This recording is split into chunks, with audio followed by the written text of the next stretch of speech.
405, I'm going on 406 in the afternoon here now. KSQM, your commercial-free listener-supported community radio, Friday, February the 10th, 2023. And it's time for county conversations with our county commissioners. Commissioner Ozias and Commissioner French are here today, and like I mentioned earlier, our scheduled guest, our new county commissioner, our new county treasurer will have to put off to another day. But right now, we're going to have the replacement guest here is Congressman Derek Kilmer from the 6th District here in Washington. Welcome, Congressman, and thanks for joining us today. You bet. I'm always happy to pinch hit for the county treasurer. Okay. And Congressman, of course, is out of an abundance of caution, which seemed to be a phrase lately heard from the administration about shooting down balloons and such, is wearing a mask today because one of his constituents came into the office and then called this morning and said they had tested positive for COVID. So he's being considerate of the rest of us, but saving the airways of Squim, right, just for you. And we are being filmed today because we are on our local access station, and so it's nice to have you here in person, and maybe leading into this, maybe Commissioner Ozias or Commissioner French would like to say why especially you were anxious to have Congressman Kilmer here today with us. Well, sure. Thank you, Rich. We're here today to a little bit to talk about some of the difference that federal dollars that have been part of a couple of different COVID relief packages have impacted our community. We have really been able to address a lot of important community needs that either emerged during COVID or were heightened by COVID. And so taking the opportunity to say thank you and really highlight some of the places where those federal dollars have made a difference is really important. And I like to remind people, as continues to be some concern about inflation in the economy, that as we're thinking about that, we should at the same time be thinking about all of the progress that we've been able to make and important investments that communities like ours have been able to make because of the federal dollars that have been flowing through down to communities like this to support our really important programs, businesses, and organizations. Okay. I think, and we were just talking about emergency response and how the CERT teams are training here, and we had a couple of the District 3 firefighters here. And speaking of that, there is a big project that the county is looking at for emergency response and moving the new center outside, and I think we got some funds for that. Yeah, and that's going to be a joint project between the city of Port Angeles, where I used to work, and now the Clallam County, to create that 911 EOC PENCOM kind of center to work together to make a really functional facility that will help us do all that emergency planning. Mm-hmm. And, we never know when that big one is going to hit. So, the quicker we can get that built, the better.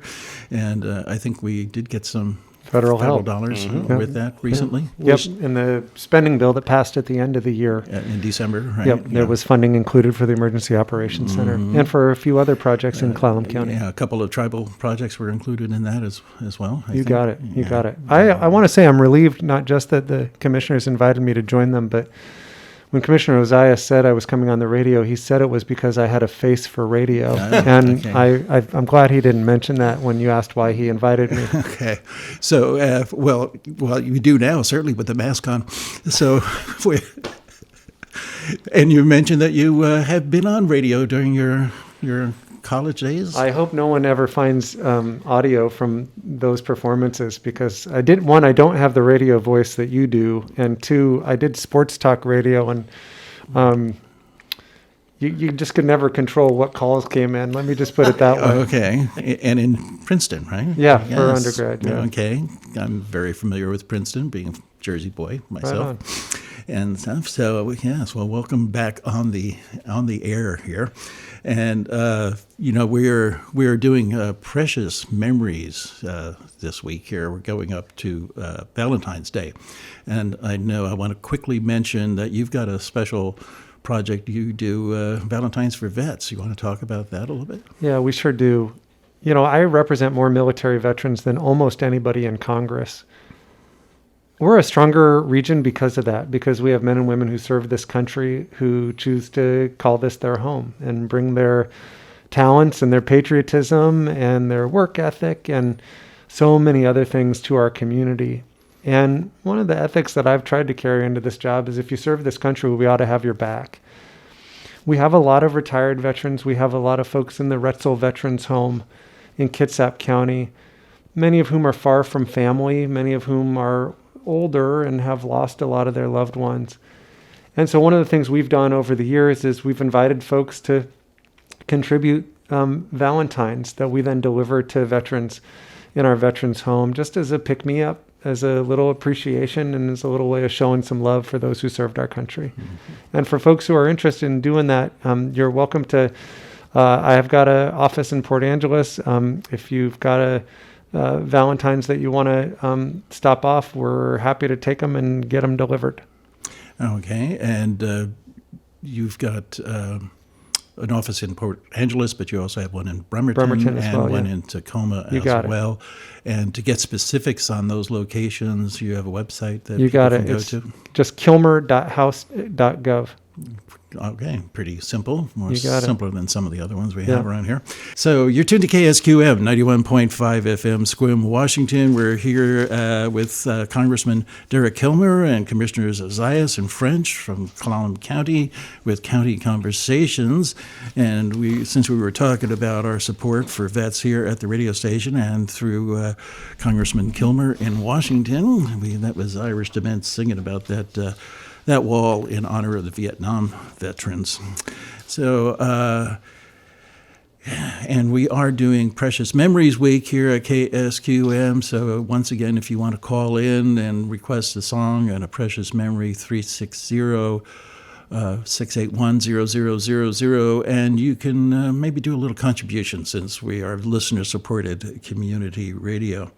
I wanted to insert a timely thing here, since there was breaking news this morning about another object that was shot down over Alaska and stuff. And I saw you did a resolution, condemning China on the overflight that happened from the balloon, previously and stuff. So we don't evidently know too much about this latest one, but odds are it's probably from the same source and that sort of thing. So have you heard anything, or anybody get a word out to the members? Everything I've heard is what I've read in the press in between meetings with Commissioner Ozias today. So we haven't had any readout in terms of specific. There was a classified briefing on the incident from earlier in the week for members yesterday in Washington, D.C.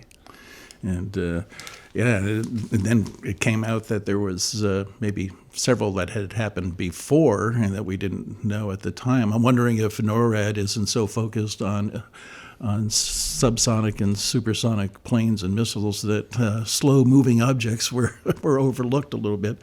But I guess we'll find out about that. And there's been, we just wanted again to tell people about your activities going on there. I wanted to ask you about your committee assignments. Since there's been a change in leadership and Congressman Jeffries has taken over, has your committee assignments been changed at all? Thankfully, I get to stay on the Appropriations Committee, which is frankly where the community ought to want me. Where the money is? Yeah, it's the committee that makes the investments. I serve on 3 subcommittees, and it's the same 3 as I've been serving on. One is defense, and given the very large naval presence in our district, that's an important place for me to sit. There's going to be some very substantial investments required for Puget Sound Naval Shipyard here in the coming years. to modernize it and to address some of the seismic issues there. So that's a good place. Second, I'm on a committee called Energy and Water, a subcommittee called Energy and Water, which deals with everything from the Army Corps to the Department of Energy, including the PNNL lab, the Battelle lab here in Right. Sequim. And then third, I serve on the Interior and Environment Subcommittee, which deals with funding for everything from the national park to the national forest to tribal programs to Puget Sound. So again, a really good subcommittee given the needs of our region. And then over the last few years, I've chaired a committee focused on congressional reform, trying to make the institution function better for the American people. And under the new Congress, that committee was not extended, but was rather a subcommittee was created under the House Administration Committee to focus on implementation of some of our recommendations from the last 4 years. I've been asked to be the Democratic lead on that subcommittee. So we'll keep working on this issue of trying to make Congress work better. So please pray for me. Get budgets passed on time. That would be nice. And, Gosh, I'm sure with you. Yes, and also now on the energy stuff, particularly here on the peninsula, there was talk of using tidal energy as well. As any progress on those kind of things going on? Yeah, I introduced a bill called the Blue Economy Innovation Act, and it looks at leveraging some of our access to water for new sources of energy. Looks to create a center of excellence within the Department of Energy, and since we have the only Department of Energy lab focused on our marine environment, we're pretty well positioned to become that center of excellence. Right. Everything from tidal to algae-based energy. They're doing some really fascinating research on algae at the lab here. Okay. Leveraging some of these assets that could be particularly helpful for some of the more remote communities on the coast that may be far away from transmission lines, but may be close to water. Mm-hmm. So this is some of the research that's happening at the lab here that hopefully we'll be able to tap and create new jobs and new industries and new opportunities for affordable and reliable energy here on the peninsula. Speaking of job side, there was a lot of talk about sending people to making sure four-year college was available for everybody. But now lately, I think a lot of people are talking about, well, maybe more blue-collar job kind of thing and doing training at the community college level of those kind of things. We certainly were doing some of that stuff here locally. When I used to work for Peninsula Penco, our early Penn, we were doing dental assistant training and that sort of stuff. And certainly here in the peninsula, we seem to have more doctors now than assistants. They're getting short-staffed at the medical level here for just medical assistants or nurses and nursing practitioners. So that seems to be an area that really is a potential for job training here. And also, I think aren't they doing some topside repair training at the Peninsula College here? Sure. Because we have that topside repair activity going on at the harbor here, and you mentioned Bremerton, maybe ramping up. That's certainly an area that'll be open for really great paying jobs in shipbuilding. Absolutely. Probably more than my dad got when he was working at the shipyards in Jersey and stuff. But and I know the high school here is looking at doing a center to for more technical training and that sort of thing. So certainly I would think support along those lines rather than looking to get everybody a 4-year degree. Yeah, I think that's right. I think the focus has really shifted to career-connected learning. The notion that people should be able to follow a career pathway. For some folks, that may lead them to a 4-year college that they, that hopefully will be affordable enough that they don't end up deep in debt. Mm-hmm. For others, as you point out, it may be an apprenticeship program or it may be a certification program at a community college. where they can develop a career, learn a skill, develop a career, earn a good living. And it doesn't require a 4-year university degree. Right now, we have a real dearth of people entering the trades. I have in this job visited more career and tech ed programs than I have civics classes. And I've done that very intentionally because I think it's important to tell young people, not only is it okay to learn a trade, we need you to learn a trade. We actively need more people going into the trades.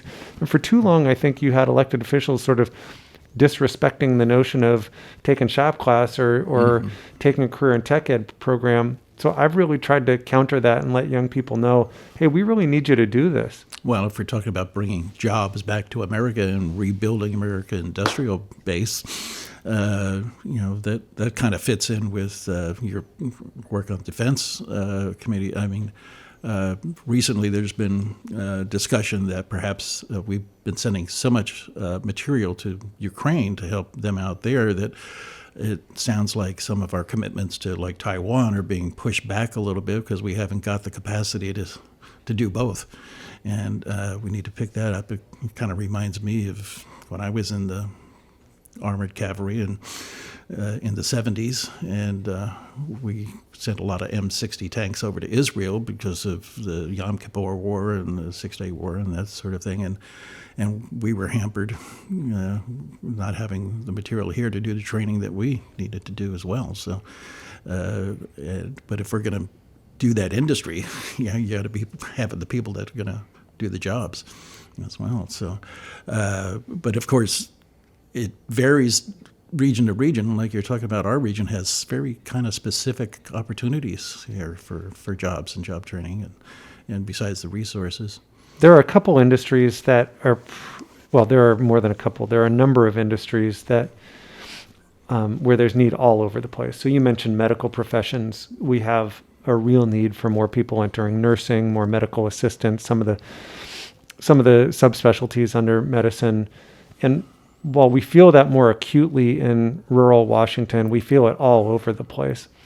Childcare is also an area where we saw a bunch of childcare providers wash out during the pandemic, and not all of them have reopened. And the consequence of that is you've got a lot of families who don't have any place to put their kids. And that has led to a lot of folks dropping out of the workforce because they don't have childcare. They don't have affordable, accessible childcare. So those are a couple professions in particular. We just got to get ramped up quickly. Yeah, and speaking of rural medical, there was talk of, basically through Medicare payments and that sort of stuff that we're kind of going to be restricted to rural hospitals because of distances and those sort of things. Right. And I think our Peninsula Hospital was going to be affected with that as well. Do you know what the status of? I sure do. that This is something I worked really hard on. So the under the Trump administration, they made a change. The policy was what they called their site neutral policy, and what it said was, if you get what they changed was what was called site neutral policy. And it used to be that if you were in a hospital setting, the rate of reimbursement was greater than in a, like, say, a clinic setting or a doc in a box setting.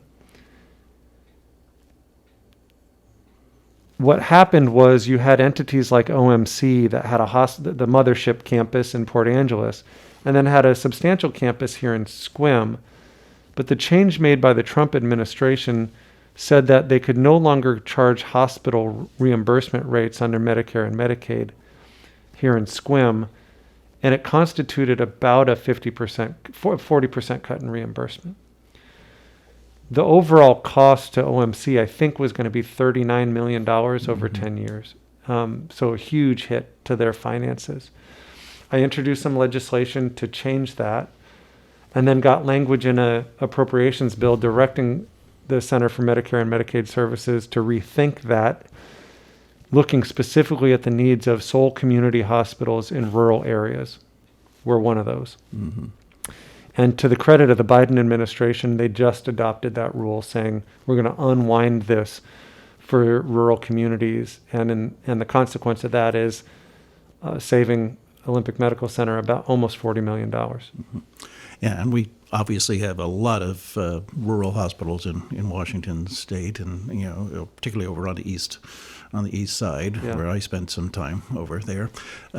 Speaking of that, we have caucuses in Washington. The Democrat caucus and the Republican caucus. What about a Washington State caucus? Do you get Yeah. together with both the Democrat and Republican congressmen from Washington We State? do. We have periodic breakfasts with the whole Washington delegation. We had one, in fact, with the governor was in D.C. this week, and we had breakfast with him just to talk about priorities for the state. Mm-hmm. Yeah, because obviously, your district here, District 6, which is pretty good size for a Western Washington district, stretches all the way down to Aberdeen and Tacoma and all the way back up to here. So obviously you put a lot of money. You do helicopter or? No, I drive. I although thankfully Commissioner Ozias let me hop a ride with him to the PUD earlier today. Thanks for the lift, Mark. Well, you hadn't driven in a Fiat. Yeah, I just wanted to, feel what it was like to be a passenger in that fancy car. Speaking of PUD, I think you have a town hall meeting coming up at a PUD down in Chilton. I do. We've got a couple town halls coming up. I actually just did a town hall at Sunland with the residents out there, and had an amazing turnout and some really good questions. So you got one in Chilton on the 21st, I think, and then one in Tacoma on the 24th, I believe. I think you got it right. Yeah, and Rich Hendricksen here. Thanks for tuning in to Richie's Place and County Conversations here at KSQM for Friday, February the 10th. And besides Commissioner French and Commissioner Ozias, we've got our local congressman here for District Number 6, our Congressman Derek Kilmer. And I was just asking for a little civics lesson because I'm interested in the civics and stuff, and I'm more into local civics. But I was just looking at this vote we had recently on H.R. 185 in Congress, which was dealing with vax mandates, because the U.S. has had a vax mandate for entering the country. And the vote was to, eliminate that. And my specific interest was the fact that there's roll call votes listed so that the vote could actually change. And so each of those votes was on an amendment to the bill. So that's the way it works. Is someone will say, okay, well, I don't like the bill how it's written. I'd like to recommend this change, and then you vote on that change. Mm-hmm. Most of the proposed changes were rejected, including trying to provide some flexibility to not just this administration, but future administrations, so that if, let's just use an example of a scenario I hope never happens, but could happen, right? Which is a new variant pops up. You see a massive outbreak in some foreign country. Under the bill that passed out of the House, for what it's worth, that President Biden said he would veto, under this bill, it would not only say that foreign travelers would no longer be required to be vaccinated now, but it says or evermore, right? So let's say we have a particularly bad variant. There is a vaccine that addresses the variant. You couldn't even have an administration say, okay, well, we know this is very bad in this country or that country. We're going to limit travel or at least require proof of vaccination from this country or that country because we know that there's a significant outbreak or a particularly damaging variant. It would say you can't do that, Biden administration or any future administration. I think that's too limiting, that from a public health standpoint, I don't want to bind the hands of our public health professionals. And so that's why I voted the way I did. And some of those roll call votes that you mentioned were proposals to amend different parts of the bill that, frankly, I think would have made it a better bill. Mm-hmm. I see. Okay. But as of right now, the bill did pass. It passed out of the House and will likely, it will die in the Senate because the Senate has already made clear they don't intend to move it. So we may not see Djokovic at Flushing Meadows. Okay. All right. So anyway, on that, all right. So I wanted to ask you also on let's see what else we have coming up here. I feel like I need to tag in these commissioners for some Yes, questions. yes, I feel like that's I'm the other thinking- thing. easiest radio That's what I interview was- I've ever had. Yeah, I gotta that's tell the you. other thing. Can I ask some hard-hitting questions to Yeah. Commissioner French? Or? Yes. Well, we do have, we've had lately in the news from WashDOT about the projects coming up that Oh, will right on. put some travel restrictions on us coming up here pretty soon here. One at the Elwha Bridge, right? That's going to be changing. That always was a tight corner for making the. Yeah, so yeah. that's actually, I think, good news that WashDOT is now under contract to do the construction of the new bridge, and they're actually going to be adding a new approach.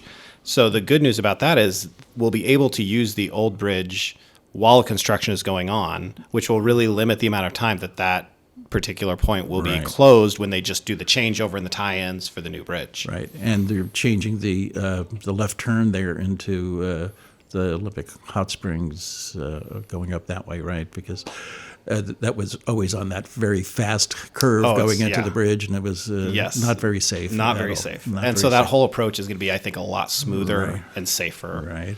And of course, the bridge will be new and Okay. safe. And then, of course, the big one I think we're going to have to make sure we have a lot of advertising on is the weekend closures coming up to the Hood Canal Bridge that'll be coming up later on in the year for doing repairs on the bridge. Of course, Yes. we had some repairs that weren't anticipated a little while ago. We had a truck jackknife on the bridge. But these repairs are going to actually close the bridge on specific weekends. Yeah, starting on July 29th, the weekend of that last weekend in July, and then for 4 consecutive weekends, so going into August. And that's to repair the center lock of the Hood Canal Bridge, which is, a very important component. We had the regional administrator, Steve Rourke, came to one of our Olympic Peninsula Tourism Commission meetings, and he broke that news. And we are also, I think, going to have him at a Clallam County Commissioners Board meeting very shortly to just talk about both, that disruption as well as a lot of the other projects that are coming down the pipeline over the next 2 years. And, it's a balancing act because we all want the Hood Canal Bridge to be in good repair. We want WashDOT to take good care of that bridge. It's an incredibly important connection to the rest of the state for us. At the same time, we want to do what we can to, manage the disruption that those closures will cause, especially in the, in the height of tourist season. But Right.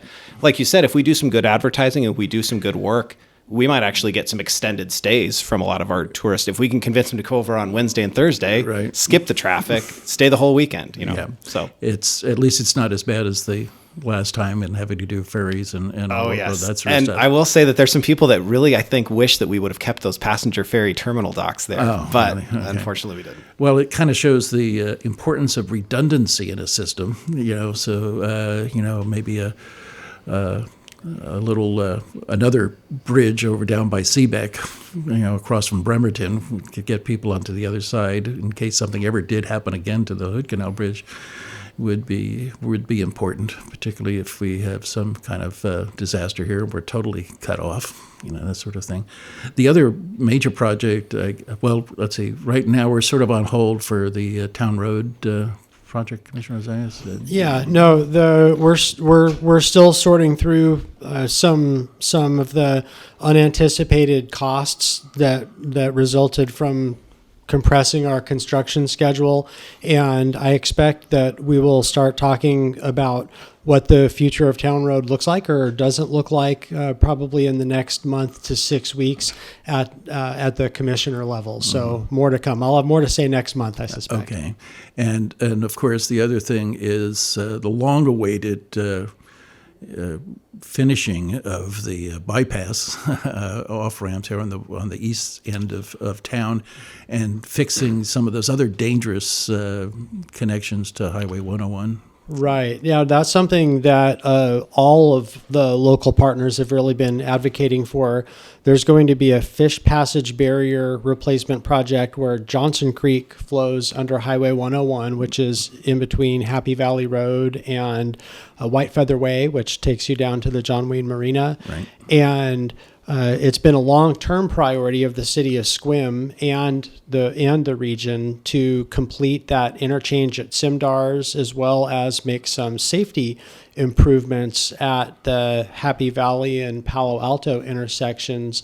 The community strongly favored the construction of a frontage road as part of that package of improvements. Right. And so we've been working really hard to encourage the legislature and the Department of Transportation to, at least to the extent possible, to coordinate and combine those projects so that we're minimizing the disruption that will occur no matter what. But if we can accomplish some of that work at the same time, while the highway's already torn up, so to speak, then that should lessen the impact overall. Also it may be a more efficient way to do those projects. So the legislature and the Department of Transportation have certainly heard loud and clear from all of us here, and it's looking like we're making some progress in terms of accelerating the Simdars interchange and frontage road work. I don't know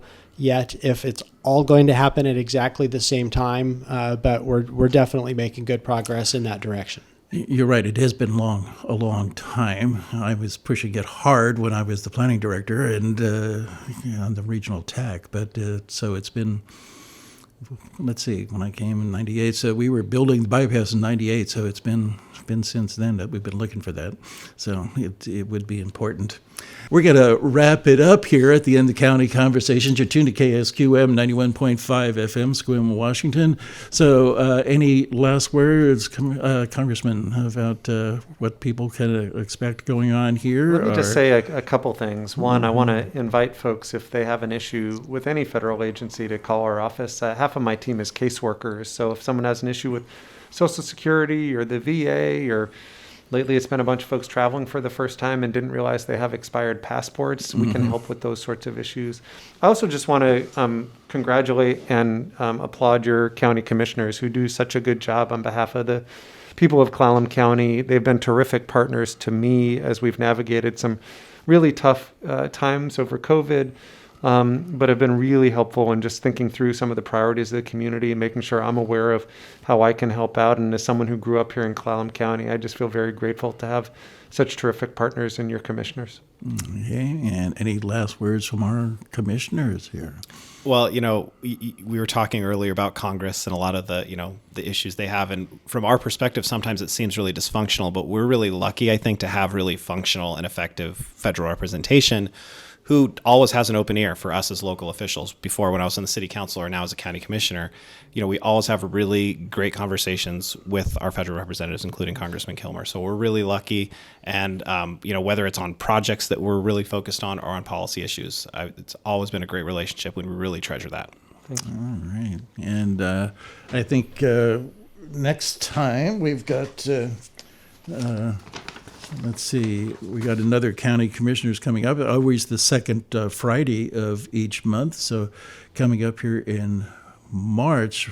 Now we are scheduled for workforce development and talking about the jobs that we were doing before. Maybe we'll have some more progress on some of that stuff and be able to talk about some of those things that are happening on here. And I think Commissioner Johnson will be with us that time. And so you can tune in, and you could always call in with questions. You could either make a question through email at office@ksqmfm.com or call in 360-681-0000. And while you're leaving your question, you could also leave a donation because we could use it here. We are listener-supported community radio. All right, 4:54 in the afternoon, 45 degrees outside, 87% humidity, 30.24 in the barometer. We'll check in on the weather forecast for you a little bit later.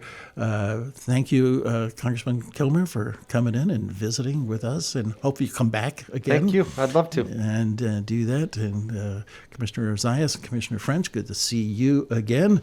I've got... I'm going to play a little music here myself since I've got a precious moment coming up. another anniversary coming up on St. Patrick's Day, since number 45 is coming up here. So I think a little Irish is appropriate. With you're familiar with Solace? It's a contemporary Irish band. So here they are with No La.